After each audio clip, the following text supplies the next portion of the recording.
So dito sa Israel, pinatupad na rin pala nila kung ano yung mga bawal sa mga caregiver.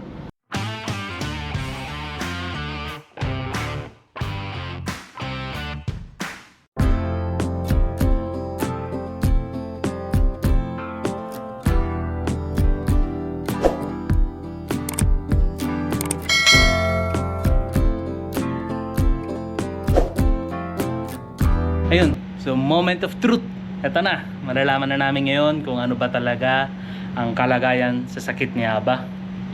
So dito kami ngayon sa may Barzilay. So ang laking hospital na ito. So sana maging okay ang lahat. Sana hindi niya kailangan ng mga maraming mga gamutan.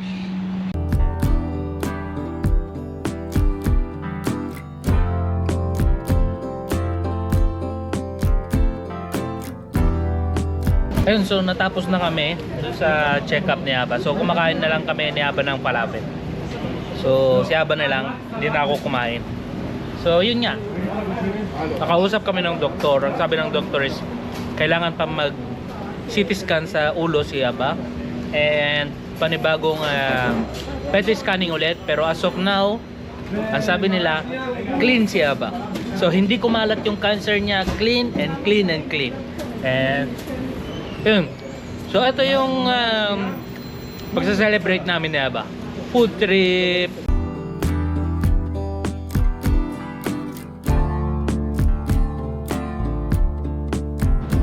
So ngayon naman may update tayo na dito sa Israel bawal na mag-post ang mga caregiver sa Facebook Live at TikTok na kasama nila yung kanilang mga alaga na alagaan.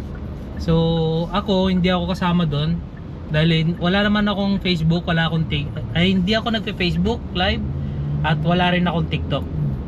So sa YouTube lang ako, kaya hindi nila mapapansin to.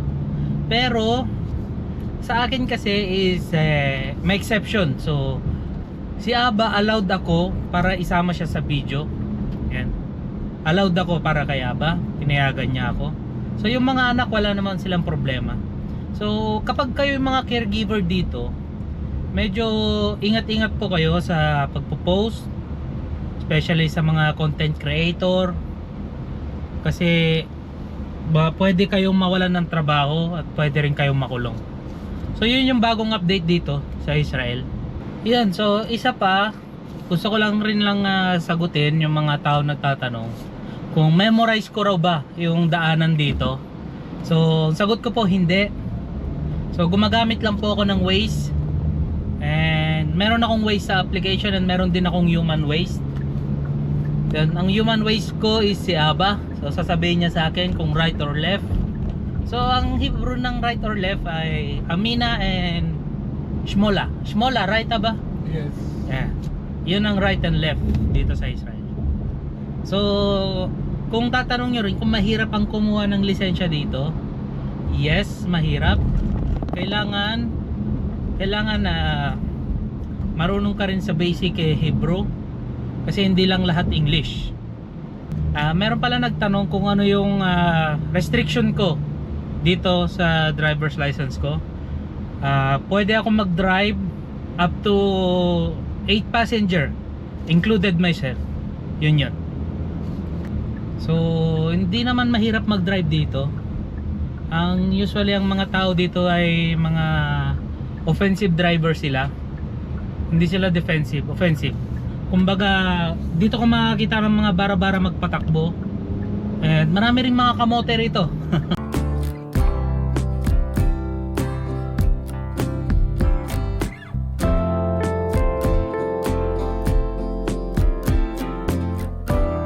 Good morning internet. So andito pa rin kami, magse-celebrate pa rin kami ni Aba. So day 2 na namin ngayon. Day 2 na ng celebration namin. So andito lang kami sa may coffee shop. So ang pangalan ng coffee shop ay Nonna. Yan, and yun. So hindi ko alam anong ordering ko, kasi ang gagawin namin ni Aba, hindi na kami magbe-breakfast, hindi na kami magla-lunch, kundi brunch. So meron sila dito mga cheese, mga kung ano-ano lang.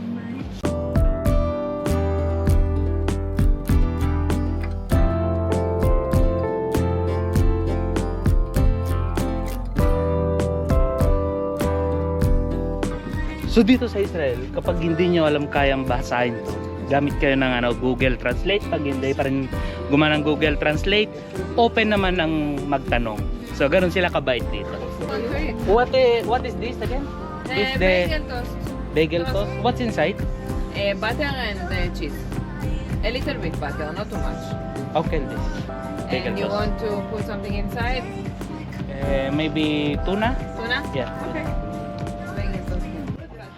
Kasi kung nakikita nyo, puro olive trees dito. So walang masyadong tao ngayon dahil Huwebes. Ang karamihan ng tao dito Biyernes and Sabado. So ang Sabado dito sa village namin ay hindi siya parang dun sa mga religious village na talagang sarado lahat. Dito open pa rin. Ang sarado lang is yung tindahan. So coffee shop lang ang open. Makikita nyo ito. So ang gandang mag-stay sa ilalim ng mga olive tree. Haba Masel Tov.